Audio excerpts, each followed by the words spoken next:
Welcome back to the Drive Formula podcast, where we take trust, communication, and action to accelerate your team from 0 to 60. My name is Marcus Williams. Today we will be reading from the book Driving Engagement by Marcus Williams and Eric Lichty. This is Chapter 5 of our enhanced audiobook. If you are a new listener, we are sharing one chapter and then the following week doing a deep dive into the chapter where Eric and I talk about the stories, the principles, and the backstory of that chapter. So this week is Chapter 5. Next week will be the deep dive into Chapter 5. We encourage you to pick up the book. You can buy it online. It's Driving Engagement. And that way you can follow along, even if you're listening in the car or while you're outside working. You can come in and make some notes, highlight sections, things that you want to remember from what you have heard. So, purchase it wherever books are sold online. Let's get started with Chapter 5. Finding the Key. What is the key to your success? What is the key to your business?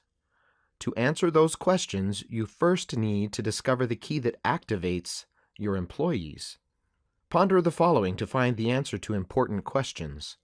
Why do people want to work for you? Is it your vision, product, pay, leadership, field or industry, or culture? Why would someone want to work for you? Is it because you are a nice person, or is there something more?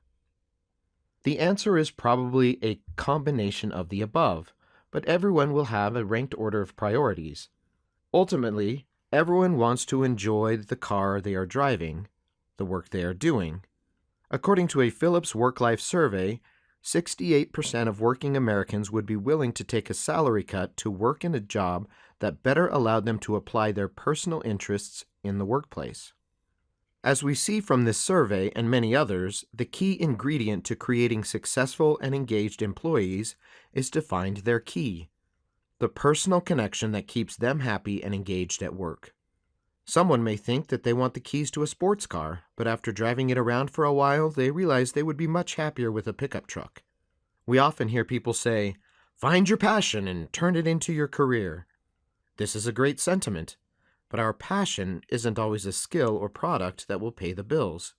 Sure, it would be great if everyone could make a living from doing their passion, but everyone has multiple interests and desires, and those change over time.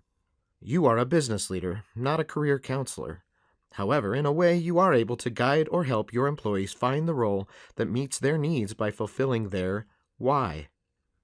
Maybe they love a certain technology, and you can provide that experience. Maybe they love your vision. Maybe you inspire them, and they just want to work and learn from you as a mentor. If you want to learn more about the power of leadership and culture in attracting the people most fit for their organization, take some time to study the different leadership styles of Richard Branson and Elon Musk. When pondering how to find the right keys for your employees, ask yourself another question. Do you satisfy their need to thrive? This doesn't just mean that you provided them with the proper tools they need to do their job. Are you creating the right environment and giving them the freedom to hit the gas and go?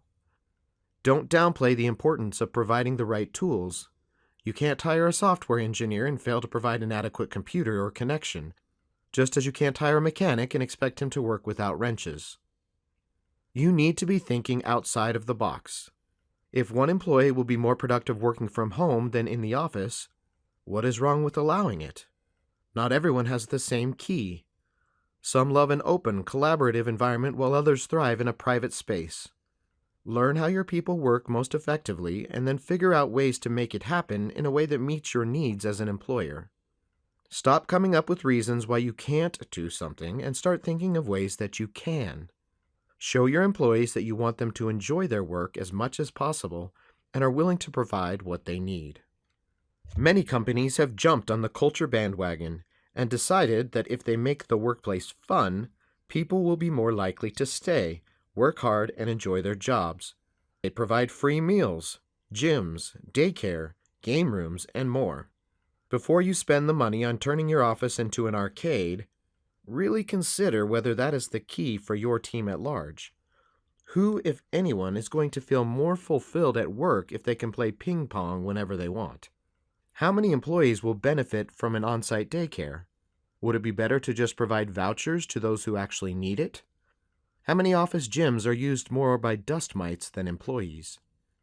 Those benefits are nice, sure, but are they the key? Many companies lure in prospects by offering flashy benefits that quickly sour when the employee tries to use them, doing more harm than good to the company. One such benefit is unlimited paid time off, PTO.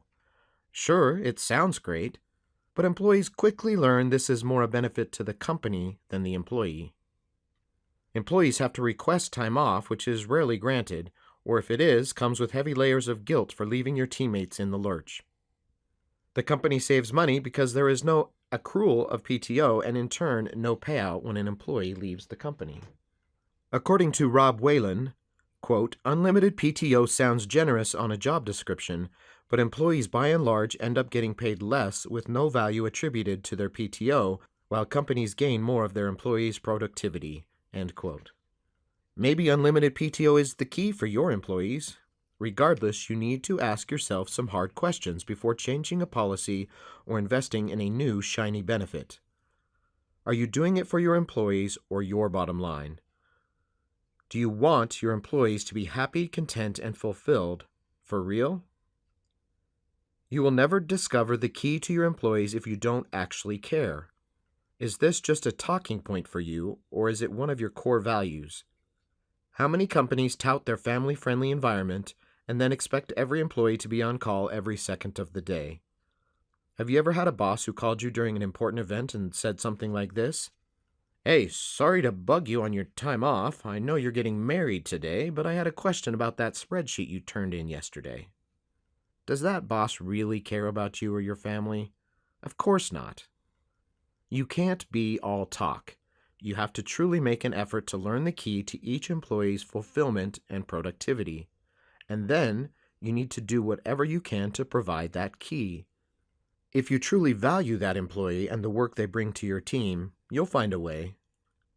Generally, this isn't something that is going to cost you a ton of money. Remember, your employee applied for the job. They asked to work for you. At least in the beginning, they wanted to be there. You just have to create a reason for them to stay. Are they willing to get the car repaired when it breaks down, or will they immediately start looking for another ride? The answer to that question is largely up to you. If you have created the car they love to drive, if they are in the right job and in the right environment, they will be willing to work with you to fix a problem so they can stay. When someone junks a car at the first sign of a problem, you know they never found their key, whether that be your fault, theirs, or a combination. Ultimately, the best way to identify the key is to listen with humility and true intent. As we discussed earlier, put your employees in the driver's seat. You are building the vehicle they need to succeed and giving them the opportunity to drive their role to success. What is their key? Remember, finding their key is ultimately the foundation of your success as a leader. All right, folks, that was Chapter 5 of Driving Engagement. Please subscribe, hit the notification button so that you can join us next week when we take a deep dive into the chapter and in some of the stories and inspirations behind those key components. We will catch you next time on the Drive Formula. Thanks for listening. Have a great week.